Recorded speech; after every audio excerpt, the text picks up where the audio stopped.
Hola a todos, en este vídeo voy a dar un pequeño repaso a determinadas cuestiones relacionadas con los dogmas marianos. Lo dije en un vídeo anterior que lo iba a hacer y como lo prometido es deuda, ahí va. Evidentemente va a ser un repaso muy somero, pero bueno, por tener una serie de ideas claras. Hay cuatro dogmas sobre María. El primero que se proclamó fue el de la Theotokos, es decir, la maternidad divina. María es la madre de Dios, no solo de Jesús. Surgió la necesidad de proclamarlo a la vista de que muchos decían, o había algunos que decían, que bueno, que María era la madre de Jesús, pero no de la madre de Dios, y muchos protestantes lo siguen diciendo. Es que Dios es eterno, entonces no tiene comienzo ni tiene fin. Por tanto, si Jesús nació de una mujer, fue concebido y nació de una mujer, pues tuvo un principio, y como es Dios, no puede tener ningún principio. Y por tanto, María es la madre de Jesús, pero no es la madre de Dios.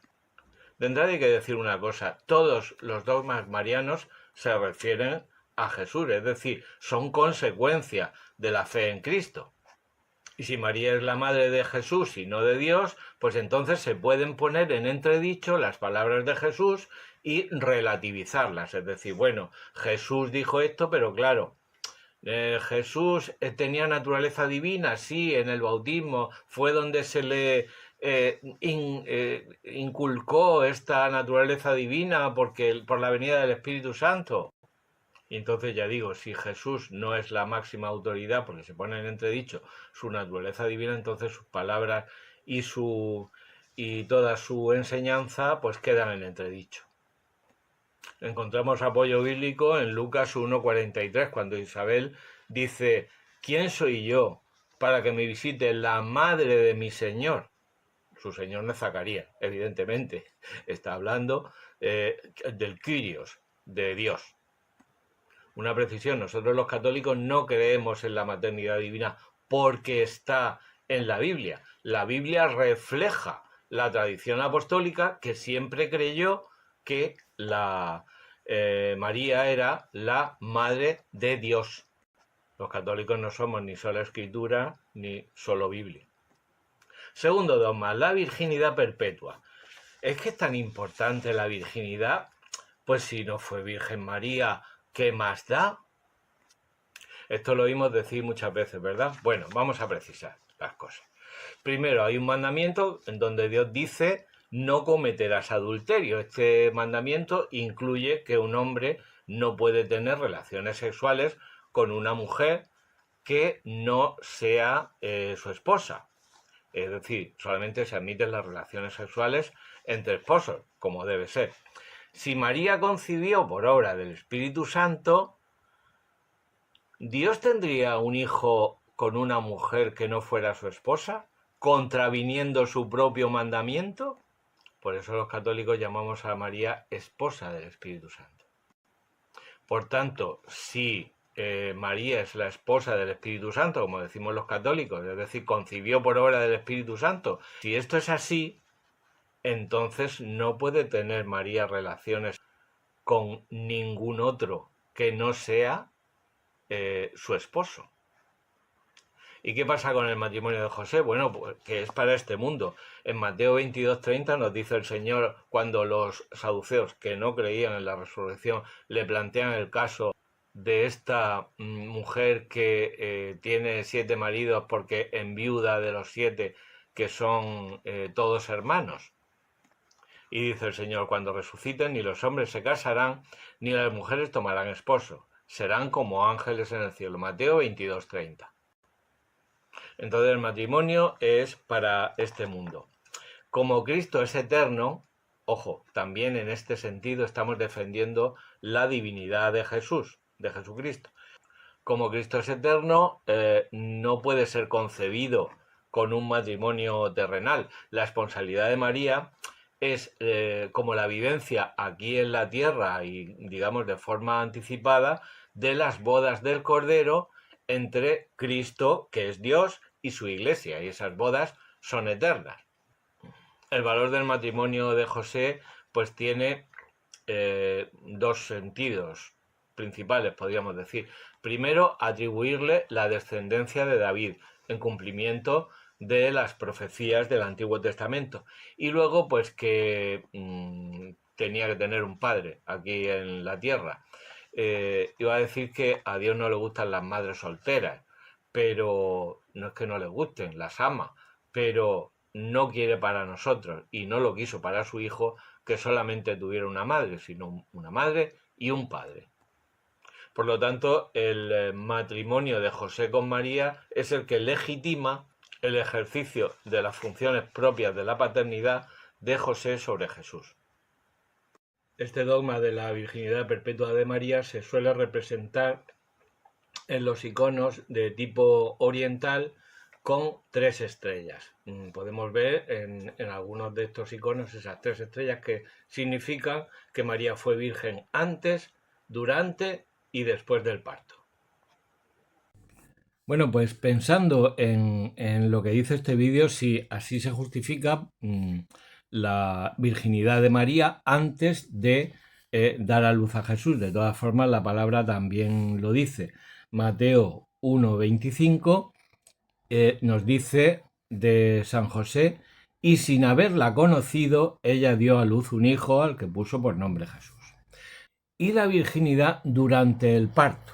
Bueno, pues en el Evangelio según San Lucas nos da el evangelista un cuadro de cómo ocurrió el nacimiento del Señor, ¿no? Van a Judea a empadronarse porque José pertenece a la casa de David y la sede, digamos, del clan de Efrata es Belén y por tanto es la ciudad de David. Y dice, y sucedió que ella, mientras estaban allí, ¿quiénes estaban? San José y la Virgen María, le llegó a ella el tiempo del parto y dio a luz a su primogénito. Lo de primogénito siempre se dice del primer hijo. Luego puede haber más o no, depende. Los protestantes utilizan esto para decir, es el primogénito, luego María tuvo más hijos. No. O sea, nos dice San Lucas 2, 6 y siguientes. Y sucedió que mientras estaban allí, San José y María, le llegó a ella el tiempo del parto y dio a luz a su hijo primogénito. Lo envolvió en pañales, ¿quién? María. Y lo recostó en un pesebre. ¿Quién? María. ¿Estaba también José? Sí. ¿Pero quién lo envolvió en pañales y lo recostó en un pesebre? María. Lo normal es que hubiera allí una partera o una mujer que acompañase a esa otra mujer, que es María, que estaba dando a luz. Lo normal es que una mujer recién dada a luz no tenga fuerzas para coger tranquilamente, envolverlo al niño en pañales y acostarlo en un pesebre. Eso es la hipótesis de que el parto de Jesús se hubiese producido de una forma como cualquier otra mujer. Pero no fue así. Porque el parto se produjo de una forma virginal, de una forma especial y misteriosa que no se nos ha contado ni falta que hace. De todas formas, Dios lo dispuso todo para que no hubiera sitio y tuvieran que ir a un establo apartados de todos. Si hubiesen ido a alguna habitación o algún otro sitio dentro de una posada o de cualquier otro alojamiento, enseguida se vería que de repente llega una señora embarazada y de repente sale un niño y ¿cómo ha pasado eso? No ha habido efusión de sangre, que esa es la segunda cuestión.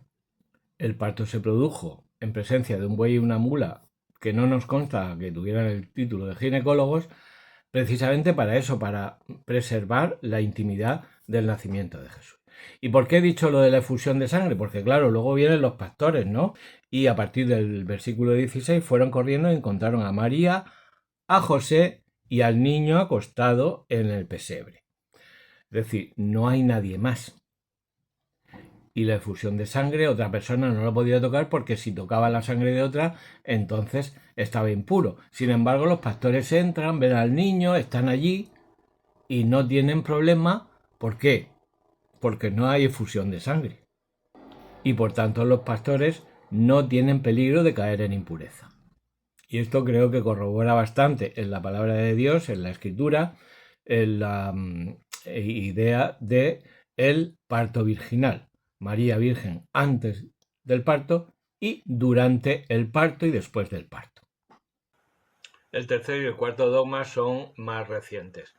Tenemos el dogma de la Inmaculada Concepción, por el que se afirma la Iglesia que la Santísima Virgen María fue preservada inmune de toda mancha del pecado. Esto fue proclamado el día 8 de diciembre, por eso es la Inmaculada, el día 8 de diciembre de 1854 por el Papa Pío IX en su bula Ineffabilis Deus, pero es una creencia primitiva que está documentada en las obras de los padres de la Iglesia, en la práctica litúrgica, etcétera, etcétera.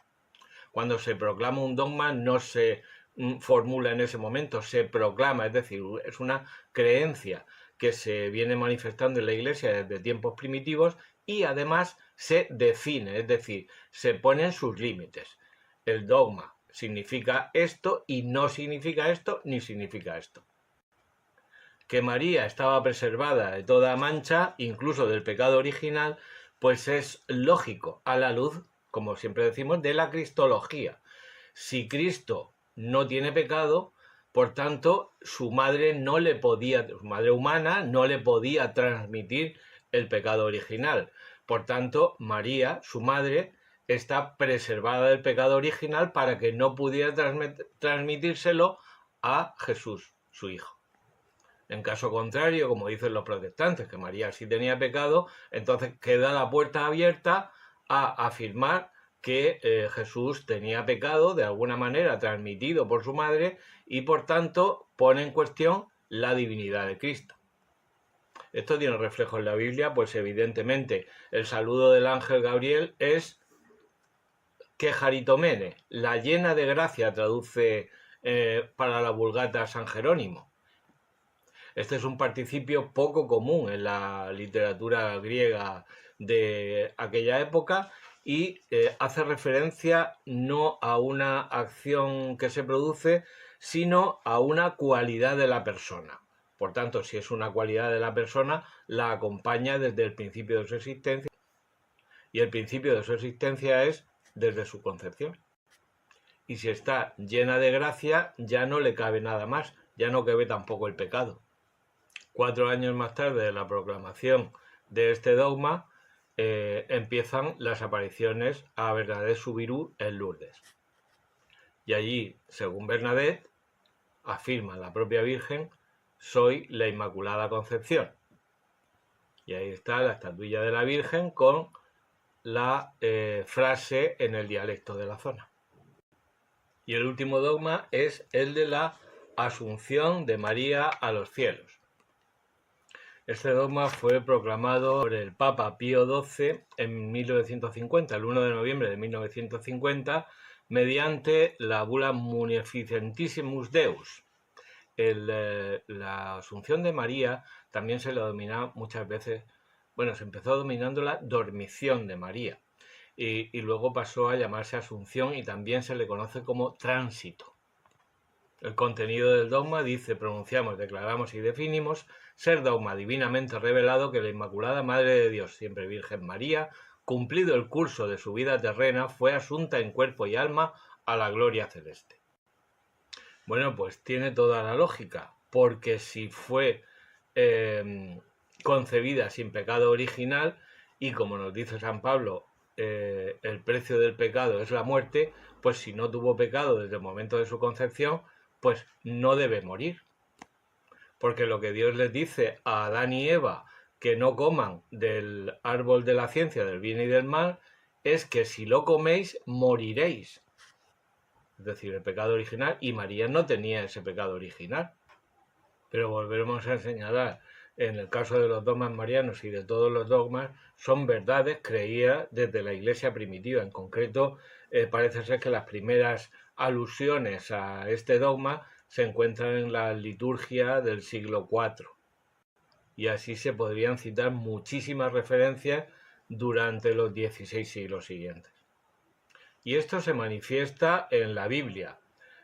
Apocalipsis 12. Ahí vemos a la Reina del Cielo, que es María, no se dice que sea María, pero es la que da a luz a Jesús, que está vestida de sol y coronada por 12 estrellas.